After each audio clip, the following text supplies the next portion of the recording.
I've seen deer on both sides of me. 100 yards that way, 30 yards that way. I tried doing a little grunting, nothing, no response. I'm gonna do a little rattle sequence.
All right, in this situation, I'm hunting in an urban zone where they really just want to get rid of the doe. To give hunters incentive who qualify to hunt in the urban zone, if you get 5 doe in one season in the urban zone, you can get a bonus buck tag for in the urban zone the following year. So I currently have 2 doe in the urban zone, and I typically just shoot the adult does. I actually wasn't even sure if doe fawns counted. But when this doe fawn was coming my way, well, this fawn was coming my way, I zoomed in on the head of it to see if it was a fawn or a button buck. One way to tell is a button buck has a much more squared off forehead region, and you can usually see the knobs on either side. Once in a while you can have a button buck where you can't see the knobs, so I'm really leery about shooting fawns. I really don't like to do it. So I basically just intended to pass on this deer. Now, I think that this fawn is the fawn from the first deer I shot this year. I'll provide a link for that video if you didn't get to see that. But I've noticed this in the past. Like, there was one season, probably 10 years ago, I was hunting in Maryland, and I harvested a doe the first week of the season that had a fawn with it. And in the very end of the season, this fawn was just hanging around that same area and bedded down in front of me, and I thought, okay, I think I'll harvest this little deer. I think this is the fawn from the doe that I harvested. You know, that's back in the Maryland situation. And as this hunt went on, I got the impression this was probably the fawn that was with the doe. They hang around the area quite a bit where they last had, you know, were with the mother before being harvested. So after this fawn went through, I waited about 45 minutes and I did like 2 or 3 grunts.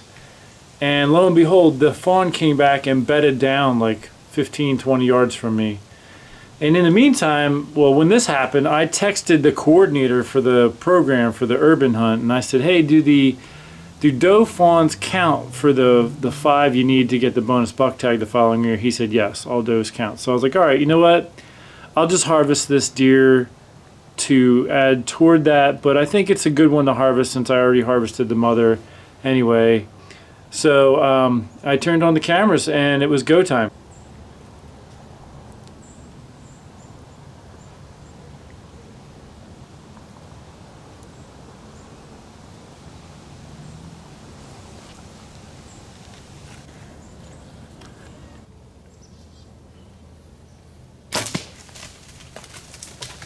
I had to kind of shoot through a couple branches, which was a little awkward, and it wasn't until I played this footage back in slow motion that I realized or found out that the reason I hit a little to the right of where I thought it would hit is because there was a slight deflection off of one of the little branches. after I shot, the deer got up and ran. And as it ran, I felt like my shot was just a little bit to the right of where I wanted it. And it was more like a liver hit than a lung hit. So it ran through the woods. And right here is the reason why I hunt with my quiver on the bow. It's so I can recover and get a second arrow on the bow as quickly as possible. I quickly put a second arrow on in case the deer came my way and offered another shot after I saw the first one. And lo and behold, it did. It came back through, offered me, I just wanted to get a shot into the lungs. I don't prefer quartering toward me angles, but in order to make sure I got an arrow in there, I went ahead and took the shot.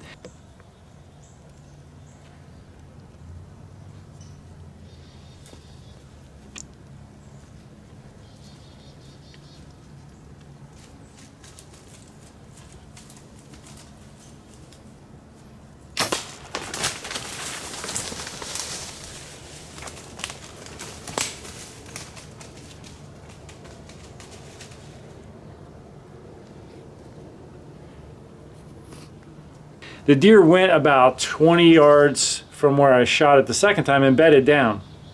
And I was watching the deer, it was bedded there as if nothing happened. It just started to chew its cud. It was like, I'm like, that's amazing. I've got 2 arrows in this deer. One's in the liver, one's through the lungs, and it seems like it's not even hit. So I just sat down and waited and watched it slowly die. And when they don't run and pump out the blood, they live a little longer. So this deer lived for like 15 or 20 minutes, and I just felt really bad. And but I think it's okay and even providential to allow ourselves to feel bad, because, you know, we have to appreciate the animals. And if it's always just exciting, I think we can lose sight of what is happening. We are taking the life of an animal, and we should be respectful of that. And, you know, hey, these trophy, you know, the antlers and stuff, that's all great, but that's not the end all be all. And that also can cause us to lose sight of the most important things. So I'm just mentioning that because I want to encourage all of you, if you ever have a situation where a hunt makes you feel sad, allow yourself to feel sad. Allow yourself to feel all the emotions that can go with hunting, and let yourself be a full person, a complete person, and allow it to motivate you to be respectful, be careful, and all that while you're out there. If you haven't been following my channel, I'm giving away a whole bunch of compound bows for free this year, 1 a week. So go to the giveaways page of my Sean'sOutdoorAdventures.com website for the details on those giveaways. And hey, if you're not already a subscriber, I'd love for you to subscribe. Check out all my videos. I've got hundreds and hundreds of videos already posted that you might just enjoy binge watching. So I hope you will. Until next time, take care and God bless.